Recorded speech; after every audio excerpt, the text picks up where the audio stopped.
जैसा कि हम सभी जानते हैं, पर्यावरण में ग्रीन हाउस गैसों के संचय के कारण जलवायु परिवर्तन की समस्या बढ़ रही है। कार्बन डाइऑक्साइड, मीथेन और नाइट्रस ऑक्साइड जैसी गैसें वायुमंडल को गर्म कर रहे हैं, जिस कारण वातावरण का तापमान बढ़ रहा है। आधुनिक कृषि प्रथाएं इन गैसों के उत्सर्जनों का एक महत्वपूर्ण स्रोत हैं। इनमें कृषि जमीन के लिए वनों की कटाई, पशुओं द्वारा होने वाला मीथेन उत्सर्जन और रासायनिक उर्वरकों का उपयोग, जिससे नाइट्रस ऑक्साइड उत्सर्जित होता है, ये प्रथाएं शामिल हैं। ये प्रथाएं ग्रीन हाउस प्रभाव को बढ़ाती है, जिससे जलवायु परिवर्तन के साथ गंभीर पर्यावरणीय चुनौतियां भी बढ़ रही हैं।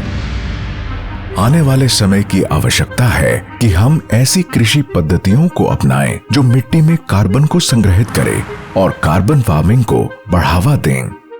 तो ये कार्बन फार्मिंग क्या है?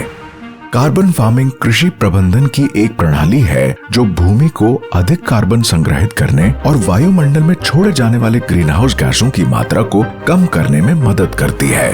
कार्बन फार्मिंग की पद्धतियां।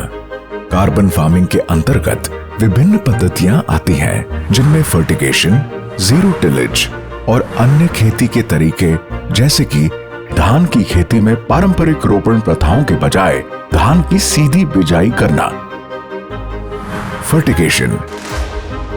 फर्टिगेशन में सिंचाई के माध्यम से उर्वरकों का इस्तेमाल किया जाता है, जिससे नाइट्रोजन का रिसाव कम होता है और उर्वरकों का उचित उपयोग होता है। जीरो टिलेज पद्धति का उद्देश्य मिट्टी में कार्बन को बनाए रखना है। मिट्टी का गहरा काला रंग ज्यादा कार्बन मात्रा को दर्शाती है। मिट्टी का स्वास्थ्य सबसे महत्वपूर्ण है। सीमित कृषि भूमि को ध्यान में रखते हुए मिट्टी के स्वास्थ्य को प्राथमिकता देना अत्यंत महत्वपूर्ण है।